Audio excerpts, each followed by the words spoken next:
Appellant may proceed whenever you're ready. Thank you, Your Honor. May it please the Court. Good morning. I'm Richard Harrison with the firm of Allendale and Tampo here on behalf of the appellant, SciMed, Southeastern Integrated Medical. With me this morning is Misty Leafers of our firm.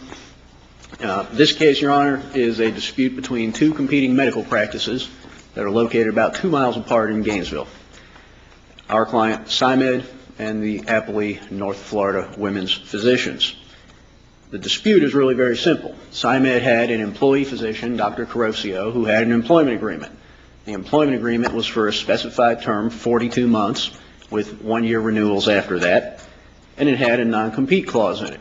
The non-compete clause said, if either side terminates, whether with cause or without cause, doesn't matter, any termination for a period of 24 months after the termination, Dr. Carosio cannot practice medicine within 25 miles of any SciMed location. In the summer of 2009, SciMed learned that North Florida was in fact talking to Dr. Carosio about possible employment with them. Later, Dr. Carosio came to SciMed and said, they've made me an offer of employment, and I've accepted their offer of employment. I'm quitting my job with you, and I'm going to work to practice medicine 2 miles down the road. SciMed filed suit against North Florida for tortious interference. And after several attempts at pleading, the trial court dismissed the third amended complaint for failure to state a cause of action. It dismissed without leave to amend, but not with prejudice. Given the nature of the dismissal, there's really only two things in the record that are important. That would be the third amended complaint, which is in the record beginning at page 162, and the final order of dismissal, which is in the record beginning at page 247. The trial court's finding here is truly remarkable because it dismissed for failure to state a cause of action, but in the very same order of dismissal, it made an express finding. It expressly found that North Florida solicited Dr. Carosio to leave SciMed and go to work for them 2 miles down the road. Those things to us seem to be fundamentally inconsistent. Certainly that finding would seem to get one a long way towards stating a cause of action for tortious interference. The trial court gave two reasons that it believed we hadn't stated a cause of action. Well, if the non-compete agreement hadn't been in place, would you even have a case here? Because, you know, the contract would have been terminable within pretty much at will. Contract was not a terminable at will contract. It was terminable on 90 days notice. But the answer to your question is, without a non-compete, of course we're not here because non-compete has to be in writing to be enforceable. That's I mean, the nub of this argument is that the contractual provision that you say they tortiously interfered with is a non-compete agreement. And that's pretty much what this case is all about. That's right.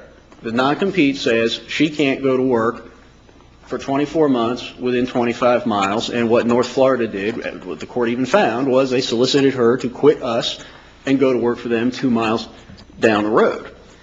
Okay, help me with one thing. I understand on the record that we now know that there's another lawsuit that's pending after she was actually hired and started working for North Florida Women's Physicians. That's right. What is the legal effect of whatever we do here on that particular case? Well, that's an interesting question, and we do have a procedural conundrum, for lack of a better word. What the trial judge said at the hearing on our motion for rehearing after he had already dismissed, he said, I'm dismissing, I'm not giving you leave to amend further. However, he says, what I'm doing here, I'm not dismissing with prejudice. He says, you may at some point down the road, someday in the future, be able to go file this lawsuit. So I'm not dismissing with prejudice. And that was the court's express intention. And he said that, and the transcript of the rehearing is in the record. And we all sat there and nodded our heads and said, yes, sir, that's right. You're not going to do anything. He says, I'm not doing anything that affects your ability to bring this lawsuit later. The problem is the order of dismissal doesn't say it's without prejudice. And what we now have, if that order stands, is an affirmative finding by the trial court in that case that North Florida had a substantive privilege to interfere with our employment arrangement. And if this court doesn't address that point, and we do choose to go file a tortious interference claim in the future, well, certainly North Florida is going to stand up and wave this order around and say that issue is res judicata. It's already been decided. So that's the procedural issue we have. The other lawsuit that is now pending is not a tortious interference lawsuit. It's a suit for injunctive relief against Dr. Carosio and North Florida to enforce the employment agreement and the non-compete. But we do have this issue of privilege that, if it's not resolved, certainly is susceptible of being found to be res judicata in the future. Let's turn to the privilege argument. North Florida argues that it had a legitimate business interest in competing for an employee in the employment of the doctor's services. Why, in your view, is that not protected by the competition privilege? The answer is found expressly, Your Honor, in Section 768 of the Restatement Second of Torts. And we all seem to agree that Section 768 applies in this case. We've cited it in our brief. North Florida cited it in their brief. Florida Standard Jury Instructions. And when you get to the jury instructions on tortious interference, cite Section 768. 768 says two things. Subsection 1 says, in the case of an at-will arrangement, a competitor has a privilege to interfere, because you don't have any real enforceable future rights. All you have is this expectation of some continued relationship.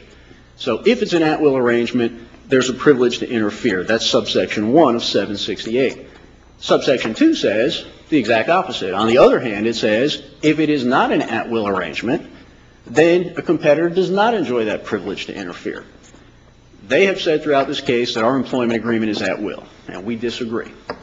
The employment agreement is for a specified term, 42 months, and most Florida cases say that to be at will, it has to be for an unspecified duration. Well, to the extent that North Florida argues that the covenant not to compete itself is unenforceable, does that make a difference?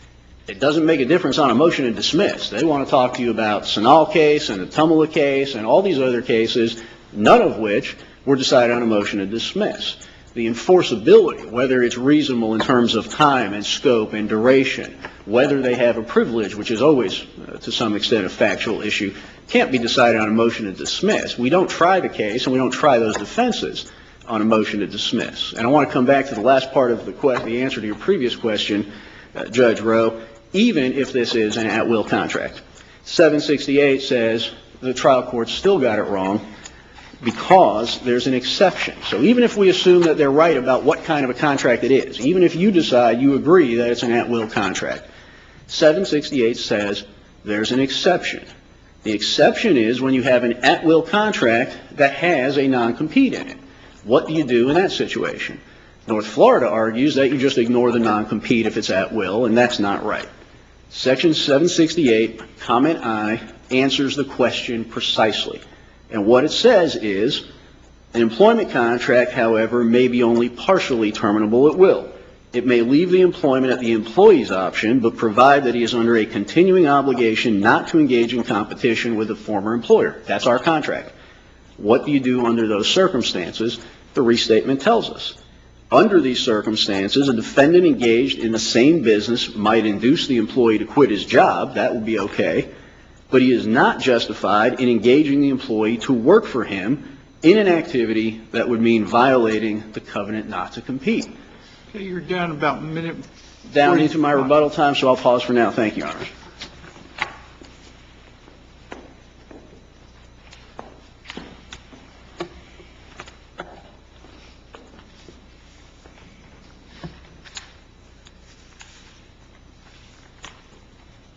May it please the Court. I'm Paul Donnelly with Donnelly and Gross, representing the appellees. Your Honors, the claim was properly dismissed as premature, not ripe, and not raising any justiciable issue. The third amended complaint was fundamentally doomed because it was based on speculation about what might happen. If that's true, because there are other rulings in this case, if we agree that it's premature, don't we still need to reverse to clarify that these people have, now that this person has been hired, have a right to proceed with their lawsuit? I don't believe so, sir. The Court made it clear that they do have the right to proceed with the claim of tortious interference regarding the restrictive covenant. The first the first two versions of the complaint that the Court addressed, there were two motion to dismiss hearings prior to the final one. Those first two complaints were founded on an argument that there was a breach of a restrictive covenant. The third amended complaint changed significantly and specifically is founded on the termination of the employment arrangement between Dr. Carosio and SciMed, specifically.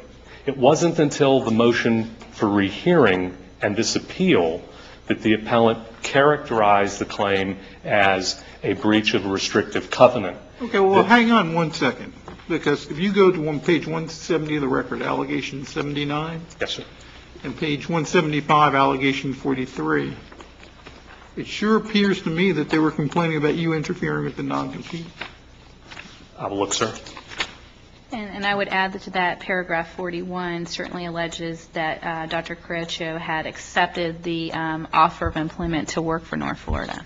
It does. However, there are several paragraphs which we outline in the brief which specifically state, for example, defendant women's physicians, paragraph 39 of the complaint, intentionally and unjustifiably interfered with business relationship by encouraging Dr. Carosio to terminate her employment. Paragraph. Okay, let's go to paragraph 43. Defendant women's physician also encouraged Dr. Carosio not to buy out the employment agreement as provided in section 14, but instead to breach the employment agreement and not play plaintiff's scheme as agreed. Page 170, allegation 29. At an known time between June 5th, 2009, defendant women's physician Harris informed Dr. Carosio that they had devised a plan to allow her to quit her employment at plaintiff's CMED to come to work with the defendant and not compensate plaintiff as required by section 14 of the employment agreement. It sure appears to me that they were complaining about you interfering with section 14 of the employment agreement.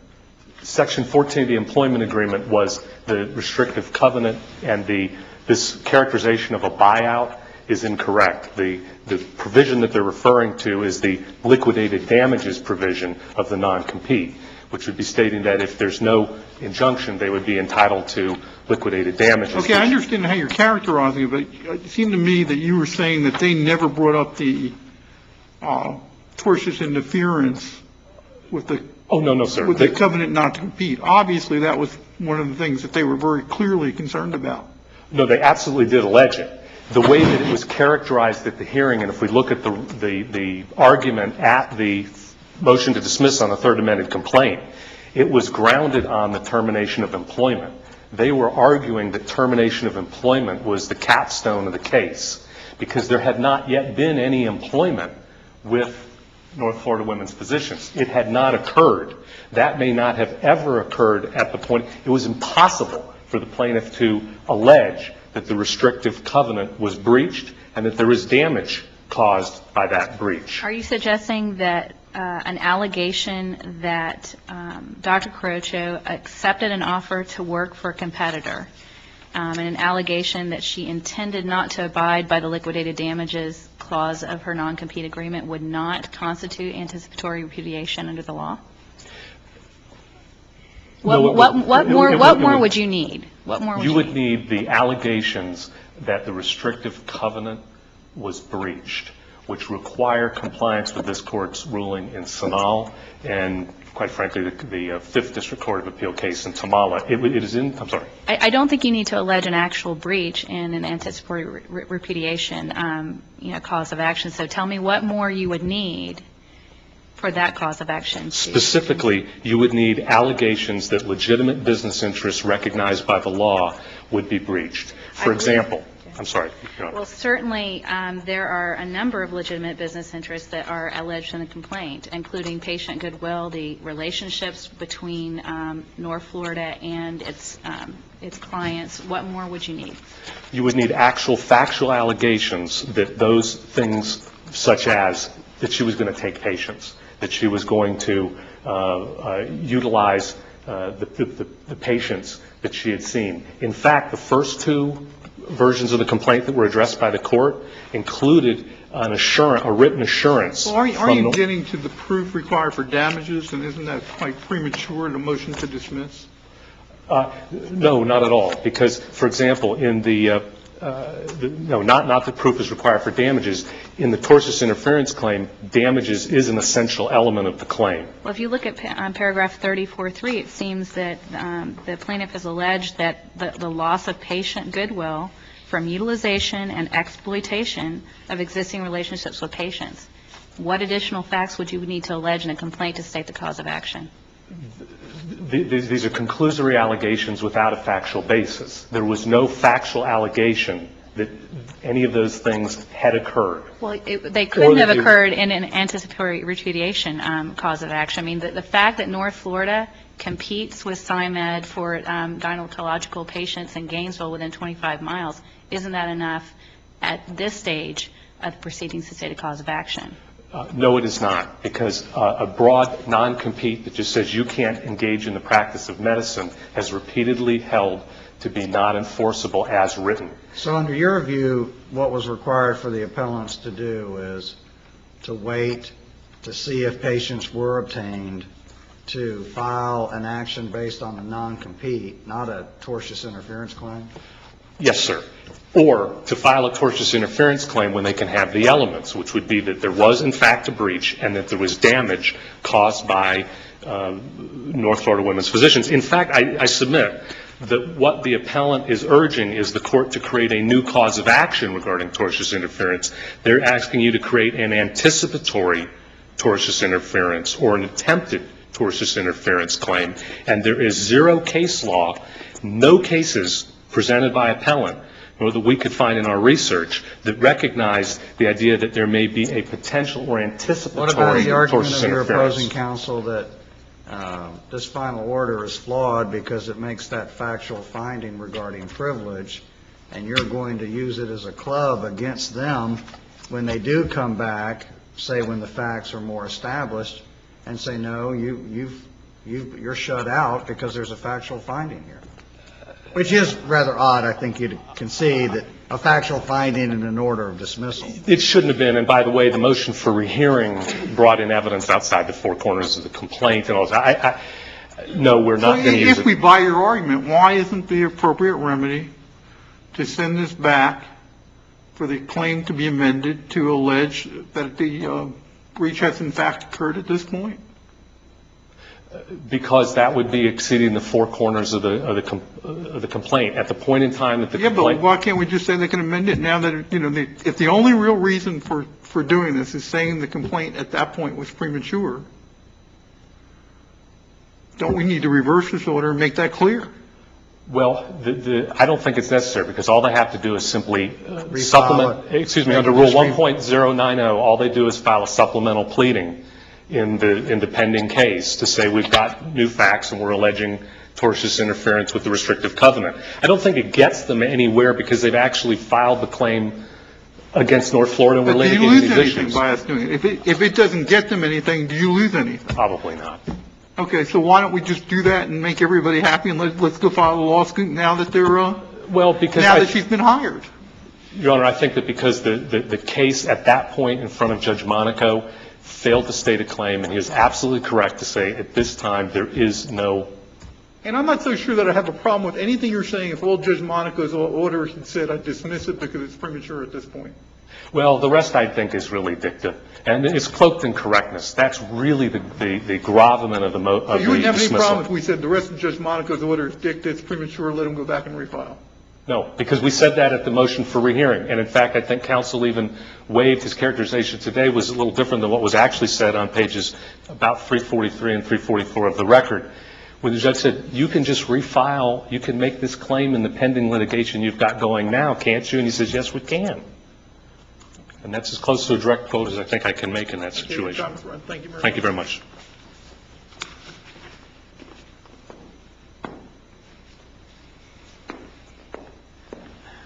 Thank you, Your Honor. I've only got a little bit of time left. You've touched on this in some of your questions. It is impossible to separate, as North Florida would like to do, the fact of Dr. Carosio quitting her employment with SciMed from the fact of her accepting the employment with North Florida. Those were the same act. You can't separate them, as North Florida would like to do. To the extent Your Honor has suggested a reversal with directions to let us amend the complaint now that it's no longer premature, We certainly invite the court to do that. That would be one remedy. The issue of privilege has to be addressed. I, like Mr. Donnelly, we get along great in this case. We've never had a problem. But this order cannot stand and us have any reasonable expectation that we don't get beat over the head with a res judicata argument because we've got an order that says they have a privilege to interfere. That must be addressed if the court does nothing else. There's just no way that that can stand. And, of course, if the court really felt the case was premature, that we had failed to allege some element, there's no reason for the trial court to then start ruling on issues like privilege, which is generally an affirmative defense. It should have said, you failed to state a cause of action, go home. So that issue, at the very least, has to be addressed.